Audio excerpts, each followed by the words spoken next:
kan mà tún gbìyànjú láti gbẹ̀mí ọba àlàyé kan l'Ondo àmọ́ ṣùgbọ́n orí kó ọba yọ. Ọlọ́pàá mú afurasí 10 lórí àkọlù náà. Ọwọ́ tẹ̀ wọ́n o. Iléeṣẹ́ ọlọ́pàá náwó gan àwọn jàǹdùkú tó ń da omi àlàáfíà ìlú rú l'Ondo. Ó tún ti ṣe o. Báńkì àpapọ̀ ilẹ̀ wa Nàìjíríà CBN kéde ìlànà tuntun fáwọn olókoòwò POS mọ̀ nípa àwọn ìlànà náà àti bó ṣe kàn ọ́. Ọwọ́ tẹ̀ wọ́n o. Iléeṣẹ́ ọlọ́pàá fi gbòòrò òfin gbé àwọn afurasí ajínigbé 26 rí àwọn ohun ìjagun ìbọn gbà padà kúrò lọ́wọ́ wọn nípínlẹ̀ Kaduna. Ẹ̀sìn ò fàjà o. Ìdí nìyẹn tí mi ò fi gbìyànjú láti sọ Olúrẹ̀mí Tinubu ìyàwó mi di mùsùlùmí. Ààrẹ Tinubu ló ṣàlàyé ọ̀rọ̀ bẹ́ẹ̀. Òbí kì í ṣe adarí mi. Olóṣèlú tó ṣe pàtàkì jùlọ ni mo jẹ́ lápá ẹkùn gúúsù ìlà oòrùn. Orji Kalu ló yẹpẹrẹ Òbí bẹ́ẹ̀. Olórí Olúwaṣìndárayọ̀ nínú ayé tèmi ni oníròyìn yín. Ẹ gbọ́ àtúpalẹ̀ àwọn ìròyìn náà lẹ́kùnrẹ́rẹ́. You are welcome to Drive TV. If you're new to this channel, consider subscribing so you won't miss out any of our latest video. Àwọn kan mà tún gbìyànjú láti gbẹ̀mí ọba àlàyé kan l'Ondo àmọ́ ṣùgbọ́n orí kó ọba yọ. Ọlọ́pàá mú afurasí 10 lórí àkọlù náà. Orí kó ọba ìlú Ìjọwà nípínlẹ̀ Ondo Kábíyèsí John Adínlẹwà yọ lọ́wọ́ ikú òjijì lẹ́yìn táwọn jàǹdùkú agbébọn kan ṣe ìkọlù sí láti gbẹ̀mí rẹ̀. Iléeṣẹ́ ọlọ́pàá ní kò dín ní afurasí 10 tí àwọn ti mú lórí ìkọlù náà báyìí. Agbẹnusọ iléeṣẹ́ ọlọ́pàá ìpínlẹ̀ Ondo DSP Àyànládé Olúṣọlá ṣàlàyé pé àwọn jàǹdùkú agbébọn náà ṣàdédé yàbò àwùjọ Ìgòbà ní ìjọba ìbílẹ̀ Àríwá Àkúrẹ́ níbi ọjọ́ mélòó kan sẹ́yìn láti ṣe àwọn èèyàn ìlú náà níbi.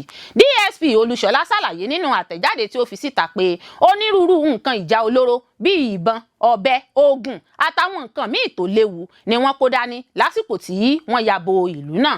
Agbẹnusọ ọlọ́pàá ní àwọn jàǹdùkú ọ̀hún kọlu obìnrin kan tórúkọ rẹ̀ ń jẹ́ Ògúnòyè Olúọmọ ó sì farapa tí wọ́n sì tún jí nǹkan rẹ̀ kó lọ. Alukoro iléeṣẹ́ ọlọ́pàá ní lẹ́yìn náà ni wọ́n mórí lé ààfin Kábíyèsí Adínlẹwà ti ìlú Ìgòbà tí wọ́n sì gbìyànjú láti ṣekú pa á. Ọ̀gbẹ́ni Olúṣọlá ní Elédùà ló bá orí adé náà ṣe tí ó fi mórí bọ́ lọ́wọ́ àwọn kọlọ̀ràn sí ẹ̀dá náà tó fẹ́ pa á. Kété tí ẹnìkan pe kọmíṣánná ọlọ́pàá Ondo CP Adébọ̀wálé Lawal lórí fóònù wípé àwọn jàǹdùkú agbébọn kan ti yàbò Ìgòbà ní ọ̀gá ọlọ́pàá náà pàṣẹ pé káwọn ọlọ́pàá lọ sí ìlú náà ní kíákíá níbi tí wọ́n ti mú afurasí jàǹdùkú agbébọn 10 tí wọ́n sì ti ń jẹ́wọ́ ipa tí wọ́n ń kó nínú ìkọlù ìlú Ìgòbà. Ó ní gbogbo wọn ni yóò fojú ba ilé ẹjọ́ tí iléeṣẹ́ ọlọ́pàá bá ti parí iṣẹ́ ìwádìí wọn. Lára àwọn nǹkan tí ọlọ́pàá gbà lọ́wọ́ àwọn jàǹdùkú ọ̀hún lásìkò tí wọ́n ṣọṣẹ́ ní ìlú Ìgòbà ní ìbọn àgbélẹ̀rọ 2, ìbọn ńlá olójú méjì kan, oríṣiríṣi ọta ìbọn, onírúurú oògùn, ọ̀bẹ àti àdá àti onírúurú nǹkan ìjà olóró míì. DSP Olúṣọlá ní obìnrin tó ṣèṣe níbi ìkọlù náà ti ń gba ìtọ́jú lọ́wọ́ nílé ìwòsàn. Ó ní iléeṣẹ́ ọlọ́pàá sì ń wá àwọn jàǹdùkú àwọn yòókù tí wọ́n sá lọ. Agbẹnusọ ọlọ́pàá ní wámúwámú làwọn ọlọ́pàá dúró sí ìlú Ìgòbà báyìí àti pé kò sí ìyọnu kankan mọ́ nílùú náà. Ẹ̀wẹ̀ kọmíṣánná ọlọ́pàá ìpínlẹ̀ Ondo ti tún fi dá àwọn aráàlú nípínlẹ̀ náà lójú wípé iléeṣẹ́ ọlọ́pàá kò ní kàárẹ̀ nípa pípèsè ààbò tó péye fún wọn àti nǹkan ìní wọn. Ọ̀gá ọlọ́pàá wá kìlọ̀ fún gbogbo àwọn jàǹdùkú ní ìpínlẹ̀ Ondo wípé iléeṣẹ́ ọlọ́pàá kò ní gbà fún wọn láti ṣiṣẹ́ láabi wọn nípínlẹ̀ náà. Kọmíṣánná ọlọ́pàá ní ọ̀daràn tó bá fẹ́ dán ọlọ́pàá wò yóò jẹ iyán rẹ̀ ní iṣu yóò sì fojú winá òfin. Iléeṣẹ́ ọlọ́pàá Ondo ti wá rọ àwọn aráàlú láti máa bá iṣẹ́ wọn lọ láì fòyà kí wọ́n sì máa fi tó ọlọ́pàá létí tí wọ́n bá ti kẹ́fìn ẹnikẹ́ni tí ó fẹ́ ṣiṣẹ́ láabi. Ọwọ́ tẹ̀ wọ́n o. Iléeṣẹ́ ọlọ́pàá náwó gan àwọn jàǹdùkú tó ń da omi àlàáfíà ìlú rú l'Ondo. Iléeṣẹ́ ọlọ́pàá ìpínlẹ̀ Ondo ti fi gbòòrò òfin gbé àwọn afurasí 2 kan Abímbọ̀ Rótìmí àti Joseph Innocent fẹ̀sùn dídà omi àlàáfíà ìlú rú àti ṣíṣe àwọn èèyàn 3 léṣe ládùúgbò Ìdànrè nípínlẹ̀ náà. Alukoro iléeṣẹ́ ọlọ́pàá ìpínlẹ̀ ọ̀hún Ọláyínká Àyànládé jẹ́ kó di mímọ̀ nínú àtẹ̀jáde tó jẹ́ gbígbé jáde síta lọ́jọ́rú Wednesday pé iléeṣẹ́ ọlọ́pàá náwó gan àwọn afurasí náà ní kùtùkùtù ọjọ́ Ajé Monday. Gẹ́gẹ́ bí Àyànládé ṣe wí, àwọn afurasí náà ló dì àmọ́ra ohun ìjagun ìbọn àti ọ̀bẹ tí wọ́n sì ṣèkọlù sí ṣọ́ọ̀bù ilé ìtajà kan àti ilégbè kan ṣe àwọn èèyàn 3 léṣe tí wọ́n ń gba ìtọ́jú lọ́wọ́ lọ́gbà ilé ìwòsàn. Àyànládé sọ wípé ìwádìí ìfimúfínlẹ̀ fi hàn pé Abímbọ̀ Rótìmí ọkùnrin ẹni ọdún márùndínlógójì tí ọ̀pọ̀ mọ̀ sí Ọ́físà Koi ògbóǹtarìgì agbóògùn olóró adigunjalè ẹlẹ́gbẹ́ òkùnkùn tí wọ́n mọ̀ fún ìwà ọ̀daràn ìwà ipá wàhálà rògbòdìyàn tó ń da omi àlàáfíà ìlú rú ní Ìdànrè àti agbègbè rẹ̀. Akin ẹgbẹ́ rẹ̀ Joseph Innocent tóun náà jẹ́ ọkùnrin ẹni ọdún méjìdínlọ́gbọ̀n ló ń ṣiṣẹ́ fún Rótìmí. Àwọn méjèèjì ọ̀hún ni wọ́n jẹ́ olùgbé àdúgbò Èǹpẹ́tì lẹ́gbẹ̀ẹ́ ilé ẹgbẹ́ White House Ìdànrè. Gẹ́gẹ́ bí ìròyìn tó tẹ̀ wá lọ́wọ́, àwọn afurasí náà ló ṣèkọlù sí ṣọ́ọ̀bù ilé ìtajà Indomie kan tó jẹ́ ti Henry àti ilégbè kan tó jẹ́ ti Abímbọ́lá Sunday lójú òpópónà àdúgbò kan náà. Henry ni wọ́n gún lọ́bẹ ní ìka ọwọ́ rẹ̀. Abímbọ́lá Sunday náà farapa níbi ìsàlẹ̀ ètè ẹnu rẹ̀ nígbà tí Akíndùkọ̀ Akínbọ̀bọ́lá tó jẹ́ ọlọ́kadà alùpùpù tó ń fọ̀kadà ṣiṣẹ́ òòjọ́ rẹ̀ náà sì jẹ́ gígún lọ́bẹ lórí. Gẹ́gẹ́ bí ohun tí a gbọ́, bó tilẹ̀ jẹ́ pé àwọn afurasí náà ló na pápábora ṣáájú kí àwọn ọlọ́pàá tó dé. Iṣẹ́ ìwádìí ìfimúfínlẹ̀ ìtọpinpin kánmọ́nkóbó wọn ló yọrí sí ìfigbóró òfin gbé àwọn afurasí náà àti rírí àwọn ohun ìjagun ìbọn, ọ̀bẹ ilé ìdáná, sísọ́ọ̀sì àti àákégbà lọ́wọ́ wọn. Lójú ẹsẹ̀ ni wọ́n sáré gbé àwọn olùfarakásá náà dìgbàdìgbà lọ gba ilé ìwòsàn fún ìtọ́jú nígbà tí àwọn afurasí náà sì wà láhàámọ́ ṣèrànwọ́ fún àwọn olùwádìí ìfimúfínlẹ̀. Alukoro iléeṣẹ́ ọlọ́pàá jẹ́ kó di mímọ̀ pé àwọn afurasí náà ti jẹ́ títàrí lọ ẹ̀ka agbófinró tó ń rí sí ìwádìí ìṣẹ̀lẹ̀ ọ̀daràn SCID fún ìwádìí ìfimúfínlẹ̀ tó lóòrìn. Ó fi kún pé kọmíṣánná ọlọ́pàá ìpínlẹ̀ náà Adébọ̀wálé Lawal gbóṣùbà káre fún iṣẹ́ takuntakun àti ìdásí kánmọ́nkóbó àwọn agbófinró àgọ́ ọlọ́pàá Ìdànrè. Ó tún fi dá àwọn aráàlú lójú ìfarajìn iléeṣẹ́ ọlọ́pàá láti rí dájú pé ètò ààbò wà fún àwọn olùgbé ìlú nípínlẹ̀ náà. Kọmíṣánná ọlọ́pàá tún tẹnumọ́ ìfarajìn iléeṣẹ́ ọlọ́pàá tó dúró re nípa dídáàbòbò àwọn ẹ̀mí àti dúkìá àwọn aráàlú. Ó pàrọwà fún àwọn aráàlú láti wà lójúlàlá kan fi ń sọrí kí wọ́n sì tẹ̀síwájú láti máa ta iléeṣẹ́ ọlọ́pàá lólobó láti mú ètò ààbò gbópọn sí jákèjádò ìpínlẹ̀ náà. Ó tún ti zẹ́ o. Báńkì àpapọ̀ ilẹ̀ wa Nàìjíríà CBN kéde ìlànà tuntun fáwọn olókoòwò POS. Mọ̀ nípa àwọn ìlànà náà àti bó ṣe kàn ọ́. Báńkì àpapọ̀ orílẹ̀-èdè Nàìjíríà CBN tún ti kéde ìlànà tuntun fáwọn olókoòwò POS wípé báńkì kan ṣoṣo ni wọn yóò láǹfààní sí láti máa lọ fi ṣiṣẹ́ wọn báyìí. Èyí yàtọ̀ sí bí àwọn olókoòwò POS ọ̀hún ṣe ní oríṣiríṣi ẹ̀rọ POS àwọn báńkì orí ayélujára bíi Opay, Palmpay, Kuda àti bẹ́ẹ̀ bẹ́ẹ̀ lọ lọ́wọ́ tẹ́lẹ̀ tí wọ́n sì máa ń lo gbogbo rẹ̀ papọ̀. Báńkì CBN ní ìgbésẹ̀ náà wà láti dènà àwọn tó ń fi okòwò POS lu aráàlú ní jìbìtì. Gẹ́gẹ́ bí àjọ NIBSS tó ń rí sí ìbáṣepọ̀ láwọn ilé ìfowópamọ́ ní Nàìjíríà ṣe ṣàlàyé, wọ́n ní ó lé ní mílíọ̀nù 8 àti ẹgbẹ̀rún 136 8.36 million ẹ̀rọ POS táwọn tó fi ń ṣòwò ń lò ní Nàìjíríà. Ìlànà tuntun yìí yóò bẹ̀rẹ̀ lọ́jọ́ kìíní oṣù kẹrin ọdún 2026 tó ń bọ̀. Ní báyìí, gbogbo owó tí oníbàárà bá fẹ́ gbà tàbí san fún olókoòwò POS gbọ́dọ̀ wọ inú àkáǹtì ẹni tó ń ṣe okòwò POS. Bí bẹ́ẹ̀ kọ́, ìjọba lè gbẹ́sẹ̀ lé àkáǹtì olókoòwò POS tó bá kọ̀ láti ṣe bẹ́ẹ̀.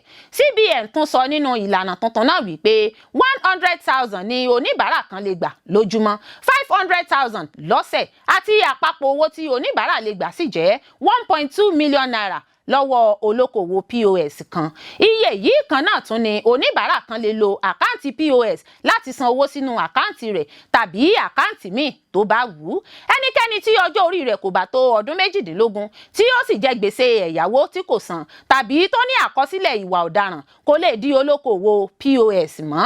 Ní báyìí, olókoòwò POS gbọ́dọ̀ ní ẹ̀rí tó dájú wípé ó forúkọ iléeṣẹ́ rẹ̀ sílẹ̀ pẹ̀lú ìjọba, ó sì ń san owó orí àti pé ó gbọ́dọ̀ ní owó tó tó láti fi ṣòwò.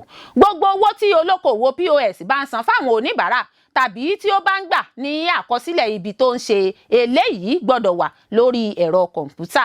Ní báyìí, àwọn olókoòwò POS gbọ́dọ̀ máa lọ fún ìdánilẹ́kọ̀ọ́ lórí mímọ ìhùwàsí àwọn oníbàárà láti lè dènà jìbìtì lílù.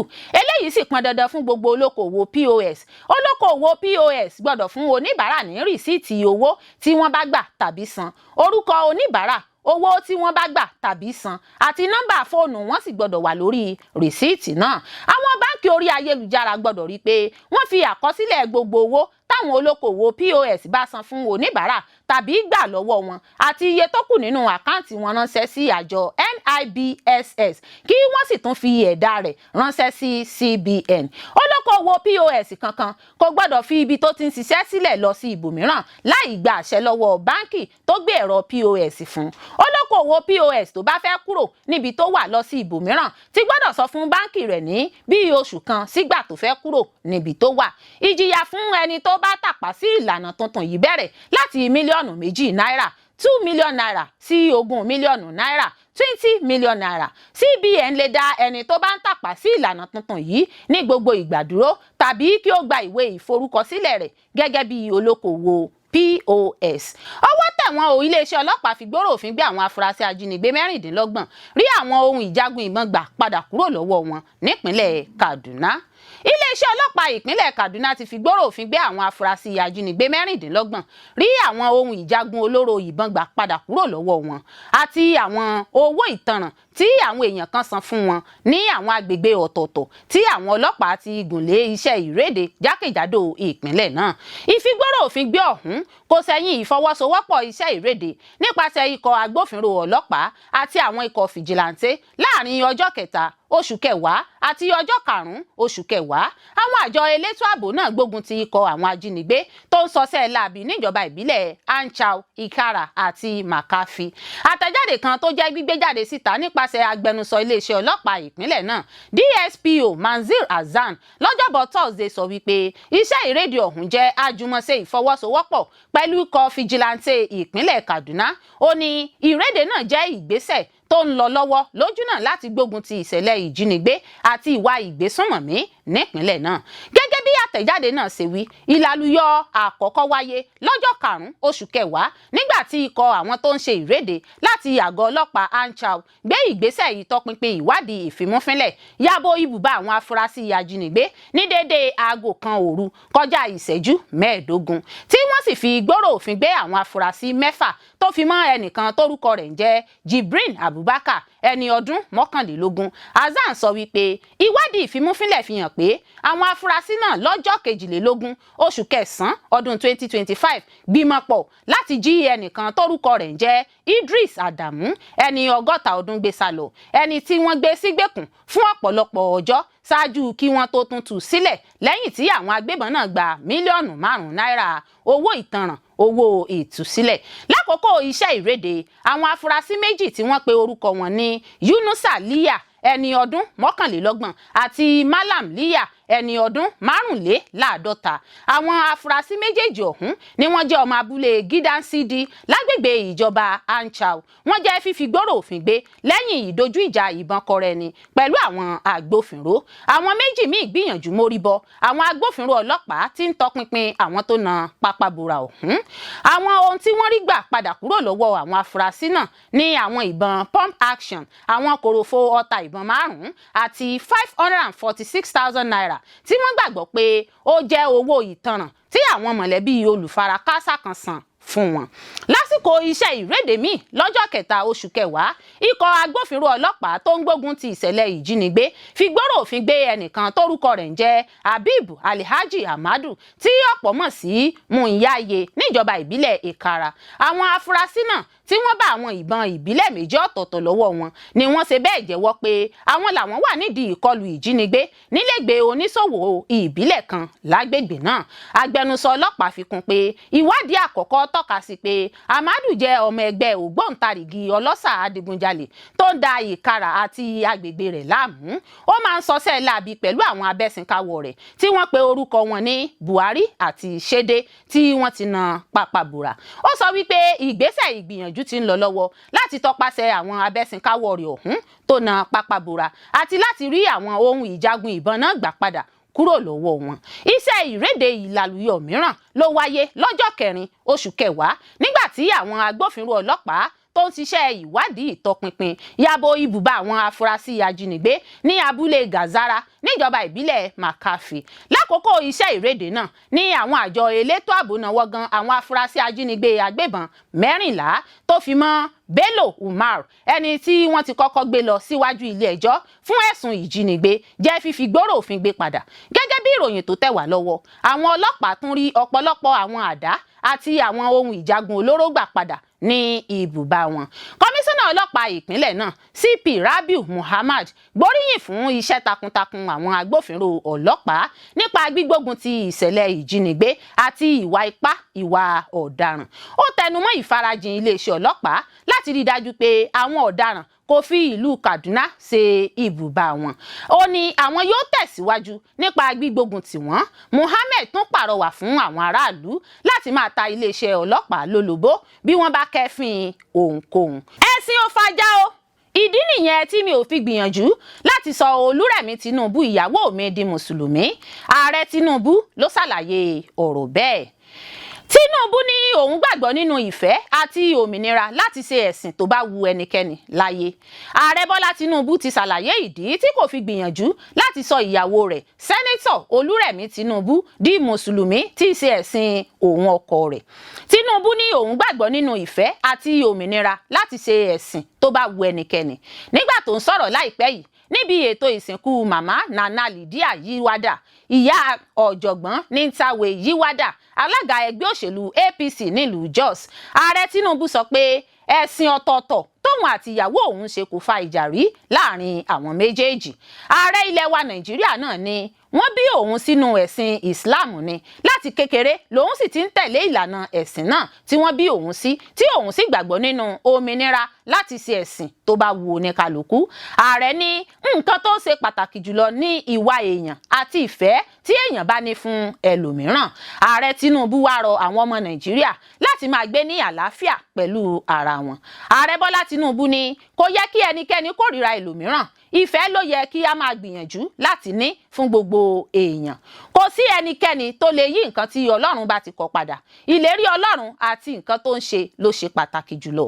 Mo jogún bá ẹ̀sìn Islam nínú ẹbí wa ni, mi ò sì yí padà títí di òní. Ṣùgbọ́n pásítọ̀ ni ìyàwó mi, ó sì máa ń gbàdúrà fún mi. Kò sí ìjà kankan níbẹ̀, ẹ̀sìn kò fa ìjà rárá. Òbí kì í ṣe adarí mi. Olóṣèlú tó ṣe pàtàkì jùlọ ni mo jẹ́ lápá ẹkùn gúúsù ìlà oòrùn. Orji Kalu ló yẹpẹrẹ Òbí bẹ́ẹ̀. Sẹ́nẹ́tọ̀ Orji Uzor Kalu, gómìnà ìpínlẹ̀ Abia tẹ́lẹ̀ rí, ti yẹpẹrẹ ipò tí Peter Obi wà lágbo òṣèlú lápá ẹkùn gúúsù ìlà oòrùn. Orji ní òun gangan ni olóṣèlú tó ṣe pàtàkì jùlọ tí wọ́n ń sọ lọ́wọ́lọ́wọ́ lápá ẹkùn náà. Orji sọ wípé òun kò ní mẹ́nuba ọ̀rọ̀ olùdíje dupò ààrẹ lábẹ́ òṣèlú Labour Party lọ́dún 2023 rárá bó ti wù kó mọ. Ó tẹnumọ́ pé àfojúsùn òun wà lórí ẹgbẹ́ òṣèlú olóṣùṣọwọ̀ All Progressives Congress APC. Ẹni tó ń sọ̀rọ̀ lórí ìkànnì amóhùnmáwòrán Channels Television lórí ètò òṣèlú lónìí lọ́jọ́rú Wednesday, Kalu, ẹni tó ń ṣojú agbègbè àríwá Abia Senatorial District, sọ gbangba pé òun kò ní ọ̀rọ̀ kankan láti sọ nípa Òbí. Kalu sọ wípé ẹ jẹ́ kóun sọ òtítọ́ ọ̀rọ̀. Ọmọ ẹgbẹ́ òṣèlú APC lòun ṣe, òun kò sì fẹ́ jíròrò kankan nípa Peter Obi rárá bó ti wù kó mọ. Òun kò fẹ́ mú ọ̀rọ̀ rẹ̀ bọ ẹnu rárá. Ẹ̀wẹ̀, gómìnà tẹ́lẹ̀ rí ọ̀hún sọ wípé òun ó sọ̀rọ̀ níbi ìpàdé ìta gbangba tó bá wáyé tí Òbí náà bá wà níkàlẹ̀. Ó fi kún pé ọjọ́kọ́jọ́ tí wọ́n bá fẹ́ kóhun mẹ́nuba ọ̀rọ̀ Peter Obi kí wọ́n fún àwọn ní wákàtí méjì kí àwọn méjèèjì jọ wà níbi ìpàdé ìta gbangba ọ̀hún káwọn lè tan ìmọ́lẹ̀ yanjú ọ̀rọ̀ náà. Ẹni tó ń kọ ìhà sí ọ̀rọ̀ kan tó wí pé Peter Obi ni adarí olóṣèlú lápá ẹkùn gúúsù ìlà oòrùn, níṣe ni Kalu da ọ̀rọ̀ náà nù bíi omi ìsanwó tó sì kéde ara rẹ̀ gẹ́gẹ́ bí gbajúmọ̀ adarí olóṣèlú tó ṣe pàtàkì jùlọ lápá ẹkùn náà. Níṣe ni Orji tún tọ́ka sí àwọn àkọsílẹ̀ ipa tó ní lágbo òṣèlú rẹ̀ láti tún fi gbé ọ̀rọ̀ rẹ̀ lẹ́yìn. Ó fi kún pé ìbò ó lé ní mílíọ̀nù 4 4.9 million lòun rí gbà lọ́dún 2007 gẹ́gẹ́ bí olùdíje dupò ààrẹ lábẹ́ ẹgbẹ́ òṣèlú Progressive People's Alliance PPA tó dúró re. Ó sọ wípé ìpínlẹ̀ méjì ọ̀tọ̀ọ̀tọ̀ lòun ti jáwé olúborí. Ọ̀pọ̀ àṣeyọrí ló tẹ àwọn lọ́wọ́ pẹ̀lú ẹgbẹ́ òṣèlú PPA. Àwọn jẹ́ mínísítà, àmbásádọ̀, aṣojú àti àwọn ìyànsípò míì lábẹ́ ìṣèjọba ààrẹ Yar'Adua. Kálù tún tẹnumọ́ pé ìrírí àti ìlàlúyọ rẹ̀ sọ òun di gbajúgbajà olóṣèlú lápá ẹkùn gúúsù ìlà oòrùn. Kì í ṣe Peter Obi ẹni tó kàn gbórúkọ kárí lábẹ́ àsíá ẹgbẹ́ òṣèlú Labour Party nínú ètò ìdìbò ọdún 2023. Olórí Olúwaṣìndárayọ̀ nínú ayé tèmi ni oníròyìn yín. Ẹ ṣé púpọ̀ fún gbígbọ́ àti wíwò tí ẹ̀ ń wò wá. Etí tí ẹ fi ń gbọ́ wa kò ní di, ojú tí ẹ sì fi ń wò wá kò ní fọ́. Láṣẹ Elédùà yóò sì dára fún yín.